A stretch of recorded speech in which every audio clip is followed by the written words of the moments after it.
ایک ہوتی ہے انسان کی مجبوری، معذوری، عذر، ایک ہوتی ہے اس کی لاپرواہی۔ ان دونوں چیزوں میں زمین و آسمان کا فرق ہے۔ یہ جو لاپرواہی ہوتی ہے یہ کسی بھی شخص سے منسلک ساری چیزوں کو ہی خراب کر دیتی ہے۔ آپ نے ایک چھوٹا سا پودا بھی اگر لگایا ہے اور آپ لاپرواہی کا مظاہرہ کرتے ہیں تو وہ خشک ہو جائے گا۔ تے جے مالی جیندے ہون تو پھر بوٹے سک دے نہیں۔ اگر آپ اس کی پرواہ کرتے ہیں، اس پر توجہ دیتے ہیں تو اس کی نشو و نما ہوگی، وہ آگے بڑھے گا، وہ ترقی کرے گا، وہ ایک تناور درخت بن جائے گا۔ جس چیز کی بھی آپ پرواہ نہیں کرتے، آپ اپنی صحت کی ہی اگر پرواہ نہیں کرتے، آپ نے کبھی نہیں دیکھا کہ یہ کھانا جس ہوٹل سے میں کھا رہا ہوں یہ کوئی معیاری ہے یا بالکل غیر معیاری ہے، آپ نے کبھی پرواہ نہیں کی کہ مجھے کوئی اپنی خوراک کا وقت مقرر کرنا چاہیے اور مرتب طریقے سے مجھے غذا لینی چاہیے، تو آپ بیمار ہو جائیں گے۔ لاپرواہی آپ کسی چیز کی بھی کریں، غفلت آپ کسی چیز پر بھی کریں، بات کو شخص آپ کو سمجھا رہا ہوتا ہے، آپ کو گھر والے کوئی بات کہہ رہے ہوتے ہیں، لیکن چونکہ آپ غیر حاضر ہیں، لاپرواہی سے سن رہے ہیں، غفلت سے سن رہے ہیں، تو آپ کو پوچھنا پڑتا ہے کیا کہا تھا آپ نے؟ کیوں بھلا یہ ہوتا ہے کہ آپ غفلت میں تھے؟ یہ جو غفلت ہے نا، غفلت یہ بڑی نقصان دہ چیز ہے۔ یہ انسان سے تعلق رکھنے والی ہر چیز کا برا حال کر دیتی ہے۔ ہم نہ تو اب کمزور ہیں، نہ ان پڑھ ہیں، نہ چھوٹے ہیں، نہ جدید دور کے تقاضوں سے ہم نا آشنا ہیں۔ کسی شخص سے بھی آپ گفتگو کریں گے تو اللہ کے فضل سے وہ ڈھیر ساری چیزوں کا ادراک رکھتا ہے، سمجھ رکھتا ہے، شعور رکھتا ہے۔ وہ آپ کے ساتھ جب گفتگو کرتا ہے تو محسوس ہوتا ہے کہ وہ ساری چیزوں کو سمجھ رہا ہے، خطرات سے بھی آگاہ ہے، خوشخبریوں سے بھی آگاہ ہے، آنے والے وقت میں کون سی چیزیں نقصان کا باعث بن رہی ہیں اور کون سے پھول خوشبو دینے جا رہے ہیں، وہ سب چیزوں کو جانتا ہے۔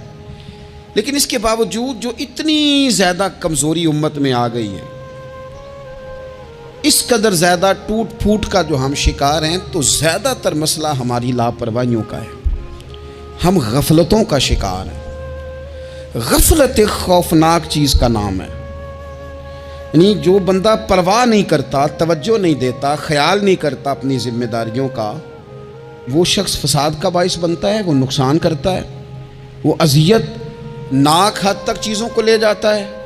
آپ کو بہرحال پرواہ کرنی پڑتی ہے۔ یہ جس دور میں میں اور آپ ہیں نا، یہ لہو و لعب کا دور ہے، کھیل تماشے کا۔ کھیل تماشا ہمیشہ انسان کو لاپرواہ کر دیتا ہے۔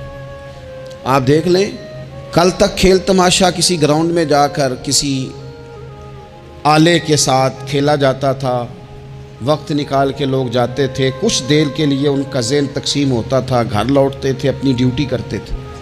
اب کھیل تماشے ہماری جیبوں میں آ گئے ہیں۔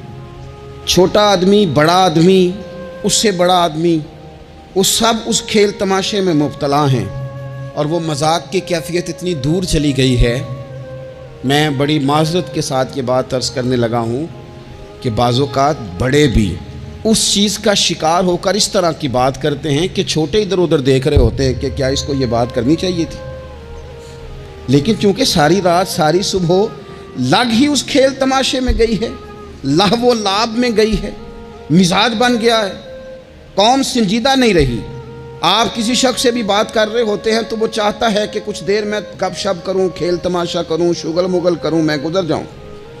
سنجیدگی فکر، مزاج کا ٹھہراؤ۔ اور درویشوں نے تو شکوہ کیا ہے کہ عمر بیت گئی، لوگوں کی عمر بیت گئی، ہڈیاں کمبن، گوڈے کھڑکن، اڑ گیا لک تیرا، اجے بھی گناہ تو باز نہ میں، واہ واہ مرد دلیرا۔ میاں صاحب کہنے لگے یہاں تک تو پہنچ گیا ہے کہ ہڈیاں کمبن۔ اور تیرے گوڈے کھڑکن تے اڑ گیا لک تیرا، اجے بھی گناہ تو باز نام ہے، او واہ واہ مرد دلیرا۔ وہ تو اتنا دلیر ہو گیا ہے کہ جب تجھے چاہیے تھا کہ اب ہی تیرے ہاتھ میں استغفار کی تسبیح آتی، اب ہی تجھے سجدے کا ذوق ہوتا۔ ہم اتنے زیادہ غفلت کا شکار ہیں، آپ یقین کریں۔ دیکھو، معافی ہوتی ہے عذر کی، معافی ہوتی ہے معذوری کی، غفلتوں کی معافی۔ جب ہم اسکول میں پڑھتے تھے، مدرسے میں پڑھتے تھے، تو جس بچے کا پتہ چل جاتا تھا نا یہ بیمار تھا، اسے مار نہیں پڑتی تھی۔ جس کا پتہ چل جاتا تھا نا کہ اس کے گھر میں کوئی پریشانی آ گئی تھی، اسے مار نہیں پڑتی تھی۔ غصہ دلانے والی بات یہ ہوتی تھی کہ گھر والے کہتے تھے کہ ہم نے تو بھیجا تھا، صبح تیار کر کے بیگ دے کے اس کو روانہ کیا تھا، اور جب پتہ چلتا تھا نا کہ یہ آیا نہیں، وہاں بیٹھ کر وقت گزارا، وہاں بیٹھ کر وقت گزارا۔ اب یہ وہ مسئلہ تھا کہ استاد اس پر یوں ہوتا تھا کہ جس طرح وہ پورے جلال میں آ گئے۔ اس بات نے انہیں اتنا غصہ دلا، وہ تو بیٹھا رہا، جان بوجھ کے نہیں آیا۔ اس کو شدید مار پڑتی تھی۔ جب ہم بڑے ہوئے، کتاب و سنت کو دیکھا تو کچھ چیزیں عجیب سی سمجھ میں آئیں۔ سیاستہ میں حدیث موجود ہے کہ صحابہ کرام علیہم رضوان فرماتے ہیں کہ ایک جنگ کا موقع تھا، تو وہ رستے بڑے سخت تھے، دشوار گزار گھاٹیاں تھیں، بڑی مشکل سے ہم نے وہ راہیں طے کی۔ ہمیں لگا کہ اس جہاد پر ہمیں بہت اجر ملے گا، اور پھر ہمارے دلوں میں یہ بھی خیال آتا تھا کہ فلاں فلاں فلاں فلاں تو صحابی آئے نہیں، وہ تو گھر میں رہے۔ اللہ کے محبوب صلی اللہ تعالیٰ علیہ وسلم نے ہمارے ان خیالات کو بھانپا اور کریم فرمانے لگے تمہیں اس جہاد پر بڑا اجر ملے گا، لیکن یاد رکھنا تمہارے کچھ بھائی ہیں جو گھروں میں بیٹھے ہیں، مجبوریوں نے، آزمائشوں نے، پریشانیوں نے، عذر نے انہیں آنے نہیں دیا۔ جتنا تمہیں صبر کر کے، مشقت جھیل کے، سفر کر کے جہاد کا ثواب ملے گا، اتنا ہی انہیں گھر بیٹھے بیٹھے بھی ثواب ملے گا۔ آئے نہیں۔ یہ کس بندے کا معاملہ ہے جو عذر والا ہے؟ اور اگر کسی کے اجتہاد میں غفلت ہو گئی، حضرت کعب بن مالک رضی اللہ تعالیٰ، یہ بھی صحیح بخاری میں، کل چلا جاؤں گا، حضور تو جہاد پہ چلے گئے لیکن اجتہاد میں غفلت ہو گئی، کل چلا جاؤں گا، پرسوں جاؤں گا، ترسوں، فرماتے میں جا ہی نہیں سکا، حضور واپس آ گئے۔ جن منافقوں نے جھوٹ بولے جا کے کہ یہ مسئلہ ہو گیا تھا، یہ مسئلہ ہو گیا تھا، ان کو تو مل گئی معافی، لیکن میں چونکہ مخلصین میں سے تھا خدا کے فضل سے، اور ہو گئی تھی غفلت، 50 دن نبی کریم مجھ سے ناراض رہے۔ 50 دن اللہ کے لیے کہ تو رب کے رستے میں جہاد کرنے نہیں آیا، 50 دن حضور ناراض رہے۔ فرماتے تھے مدینے کی گلیاں میری تھیں، سب میرے اپنے تھے، پر کریم جو ناراض تھے تو کوئی پھر سلام بھی نہیں لیتا تھا۔ مجھے یوں لگتا تھا کہ مجھے دیکھ کر ہوائیں اور فضائیں بھی رستے بدل جاتی ہیں۔ 50 دن میں مسجد میں آتا تھا، جب میں چہرہ ادھر کرتا تو حضور مجھے دیکھتے، اور جب میں حضور کو دیکھتا تو کریم چہرہ بدل لیتے، میں ویکھاں تے یار نہ ویکھے، تے جدوں نہ ویکھاں ادوں ویکھے، ایڈے نصیب کتھوں تتڑی دے میرے وچ ویکھن دے ویکھے، غلام فریدہ بوئے یار دے مرنا ہے پاویں ویکھے یا نہ ویکھے۔ ختم ہو گئی بات۔ حضرت کعب بن مالک کہتے ہیں 50 دن کے بعد پھر رب کریم نے میری توبہ قبول کی، اور مدینے والے رسول نے اعلان فرمایا جو عذر کی وجہ سے نہیں جا سکے، مجبوری سے، انہیں گھر بیٹھے بیٹھے ثواب ہے، لیکن جن کے اجتہاد میں غفلت ہوئی، سمجھنے میں غفلت ہوئی، کل پرسوں ترسوں چلے جائیں گے، ان سے 50 دنوں کی ناراضگی ہے۔ کتنے لوگ ہیں جن کی فجر گزر جاتی ہے بستر پہ، زور گزر جاتی ہے پھٹے پہ گپوں میں، عصر گزر جاتی ہے چائے پینے میں، مغرب اور عشاء موبائل پہ لیٹے لیٹے بیت جاتی ہے، اور ان سے آپ گفتگو کریں تو وہ دانشور ہیں، آپ بات کریں تو پنچایت ختم کرنے والے لوگ ہیں، آپ ان سے بات کریں تو وہ عالمی سیاست پر نظر رکھتے ہیں، آپ گفتگو کریں تو شعور کی اعلیٰ گتھیاں سلجھاتے نظر آتے ہیں۔ خدا مجھے ایسی خدائی نہ دے کہ اپنے سوا کچھ دکھائی نہ دے۔ یہ غفلتیں ہیں، یہ شورش ہے، یہ اپنے منہ سے خود میاں مٹھو بننا ہے۔ اس غفلت کو تھوڑا سا توڑا جائے، ورنہ زنگ لگ جاتا ہے صلاحیتوں کو۔ جو لوگ تھوڑے دن موٹر سائیکل نہیں نہ چلاتے ان کے لیے مشکل ہو جاتا ہے پھر اس کو سٹارٹ کرنا بھی۔ ہمارے استاد کہا کرتے تھے جو لوگ پڑھاتے نہیں انہیں کتابیں بھولنے لگ جاتی ہیں، جو لوگ کوئی کام کرتے نہیں پھر وہ آہستہ آہستہ وہ زنگ آلود ہو جاتا ہے، وہ کہتے ہیں اب نہیں ہو سکتا تم سے، اب مشکل ہے۔ سجنوں، دوستوں، بزرگوں، بھائیوں، جو لوگ شروع میں عبادتوں کے عادی نہیں ہوتے، وقت ضائع کرتے ہیں، بڑھاپے میں دل کرتا ہے توبہ ہو جائے، لیکن اپنے ماتھے کو سجدے کی عادت ہی نہیں ڈالی۔ یہ جسم جھکنا اس کا عادی نہیں ہوا کہ رب کی بارگاہ میں جھکے، اس کا مزاج ہی نہیں تہجد پڑھنے کا، سارا کچھ ہو جاتا ہے۔ میں نے سیاست کرنے والے، پنچایت ختم کرنے والے، چودراہٹ کرنے والے، وزاداری رکھنے والے راتوں کو تہجد پڑھتے بھی دیکھے ہیں، میں نے قرآن پاک سے پیار کرتے دیکھے ہیں، میں گواہ ہوں بہت سارے لوگوں کا، یہ کام ہو جاتا ہے۔ شرط یہ ہے کہ بندہ اپنی غفلت کی پٹی تھوڑی دیر کے لیے کھولے۔ دوسری بات یہ کہ ہم خوش فہمیوں میں بڑا زندہ ہیں، بڑا زندہ ہیں، بڑا اوہو، یعنی 2 4 5۔ کچھ لوگ کہتے ہیں اللہ کریم بڑا ہے، اللہ اگر کریم بڑا ہے نا میرے بھائی، تو نبی پاک صلی اللہ علیہ وسلم نے فرمایا وہ بڑا بیوقوف ہے جو خدا کی رحمت کی امید بھی رکھے اور اللہ کو ناراض بھی کرے، تو بیوقوف بندہ ہے۔ اگر وہ کریم ہے تو پھر تو محبت میں ہی اس کی بات مان، بات تو پھر بھی نہیں مان رہا۔ کچھ لوگ کہتے ہیں نبی پاک صلی اللہ تعالیٰ علیہ وآلہ وسلم شفاعت کریں گے، بھئی ہمارا تو سہارا ہی اس بات پہ ہے، حضور سفارش کریں گے، پر نبی پاک نے درجنوں جگہوں کہا ہے جو میرے طریقے پہ نہ چلے فلیس منا، مجھ سے نہیں۔ حضور نے فرمایا جو بڑے کی توقیر نہ کرے، چھوٹے پہ رحم نہ کرے، وہ مجھ سے نہیں۔ فرمایا جو ملاوٹ کرے وہ ہم میں سے، تو یہ حدیثیں بھی تو یاد رکھو نا۔ شفاعت کی بات انکار نہیں، حضور گناہگاروں کی ہی کریں گے، لیکن یہ حضور نے جو ہمیں اسباق پڑھائے یہ کس لیے پڑھائے؟ یہ بھی تو ہماری سمجھ کے لیے ہے نا۔ یہ ساری چیزیں ہم نے غفلت بنا کے اپنے اوپر اوڑھ لی۔ اور پھر سب سے بڑی بات یہ، جو لوگ جنت کے وارث اور مالک ہیں نا، کریم محبوب نے فرمایا یہ جو میری بیٹی فاطمہ ہے جنتی عورتوں کی سردار ہے، تو یہ تو جنت کی مالکہ اور وارثہ ہیں، وہ تو ساری رات ہی نماز پڑھتی تھی، تو سارا دن عبادت کرتی تھی، پاک سب سے زیادہ تو ان کو تھا، تو یہ تو 1 منٹ کے لیے مصلی سے جدا نہیں ہوئے۔ اور جنہوں نے صرف امید لگائی ہے، کوئی ان کے پاس ڈگری نہیں، وہ بن کے بیٹھ گئے ہیں، وہ کہتے ہیں جناب جنت مطلب ہم جسے کہیں گے معاذ اللہ وہ جائے گا، دوسرے کو جانے دیتے ہیں۔ اپنی زندگی میں خوش فہمیاں نہ لائیں، یہ غفلت پیدا کرتی ہیں۔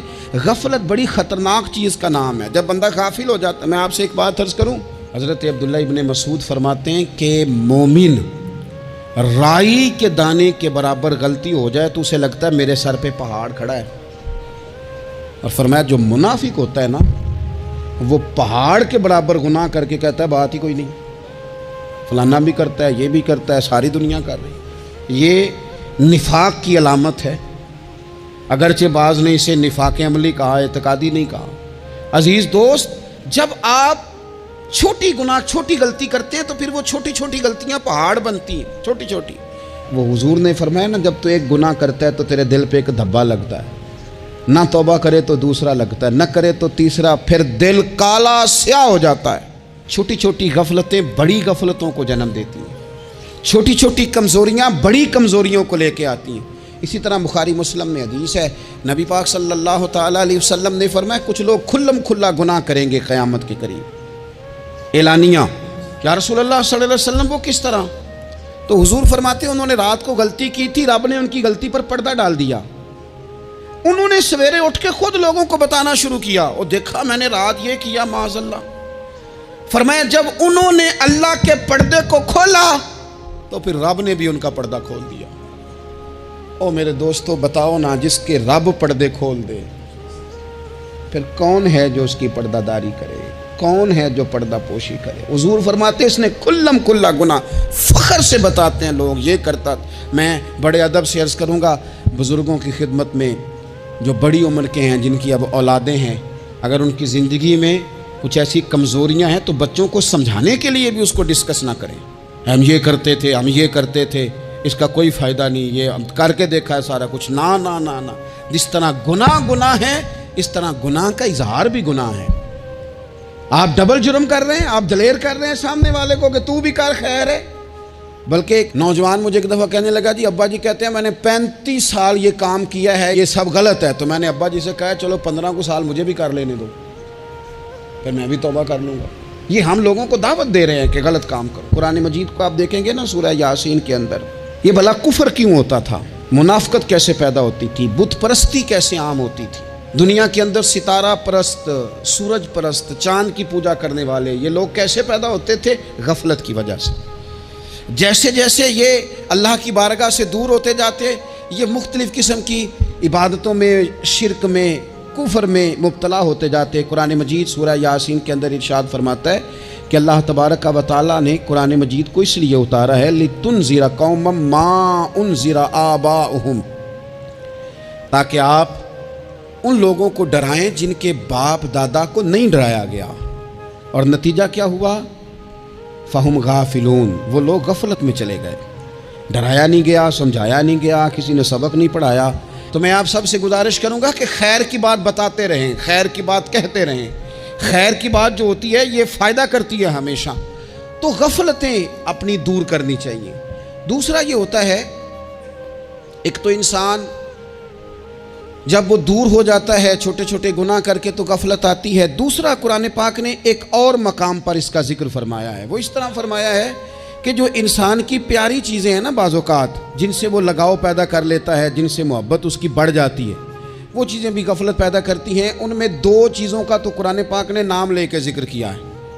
ویسے وہ ڈھیر ساری چیزیں ہیں, 1 2 3 نہیں. سیاست بھی بندے کو غافل کرتی ہے, دوستوں کی کثرت بھی بندے کو غافل کرتی ہے, کھیل تماشا بھی غافل کرتا ہے, پیسے زیادہ آنے لگ جائیں تو وہ بھی بندے کو غافل کرتے ہیں, تعریف کرنے والے زیادہ ہو جائیں تو وہ بھی غفلت میں مبتلا کر دیتے ہیں. بندہ کسی کرسی پہ بیٹھ جائے تو پھر بھی ادھر ادھر دیکھنے کو تیار نہیں ہوتا. یہ ساری چیزیں غافل کرتی ہیں. لیکن 2 چیزوں کا نام لیا قرآن پاک نے, فرمایا یا ایھا الذین آمنوا لا تلھکم اموالکم ولا اولادکم عن ذکر اللہ.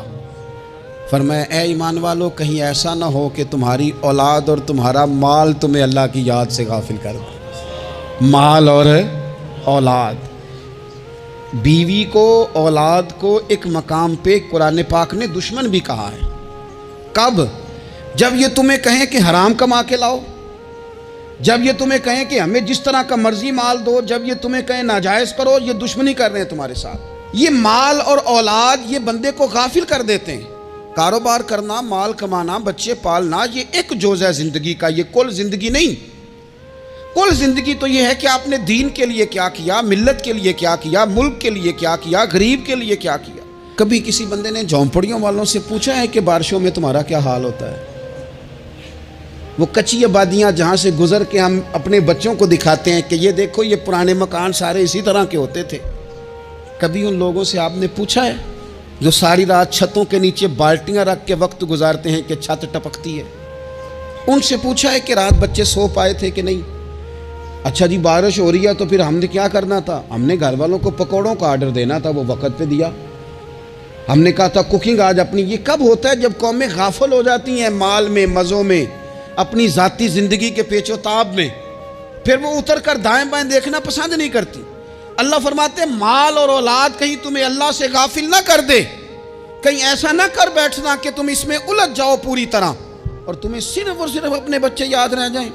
تجارت کرنی چاہیے, لیکن ہم تجارت نہیں کرتے, بانی تاجر جاتے ہیں. ہر چیز کو تجارت کی نظر سے دیکھتے ہیں. ڈاکٹر آپ بنے لیکن زندگی ساری ہی آپ ڈاکٹر بن کے نہ گزاریں, آپ کے کچھ اور تعلقات بھی ہیں, کچھ اور رشتے بھی, ان پر بھی تھوڑا غور کر لیں. غفلتیں تیزی سے آتی ہیں اور وہ آ کر کے ہمارے اوپر حاوی ہو جاتی ہیں. جو پرانے لوگ تھے نا غافل نہیں ہوتے تھے. بڑے بڑے لوگ اپنے آپ کو کنٹرول کرتے تھے, دیکھتے تھے کہ یہاں کوئی چیز مجھ پہ حملہ آور تو نہیں ہو رہی, فلانی چیز کہیں میرے اوپر زیادہ قبضہ تو نہیں کر رہی. وہ پھر ان چیزوں سے اپنے آپ کو بچاتے تھے. نفسانی خواہشات کا غلبہ یا دوستوں کی تعریفیں یا ادھر ادھر کی چیزیں, وہ اپنے آپ کو تیزی سے اس سے بچاتے. اس رستے سے اجتناب کرو جو رستہ غفلت لاتا ہے, جو رستہ تکلیف میں مبتلا کرتا ہے. جو دم غافل سو دم کافر.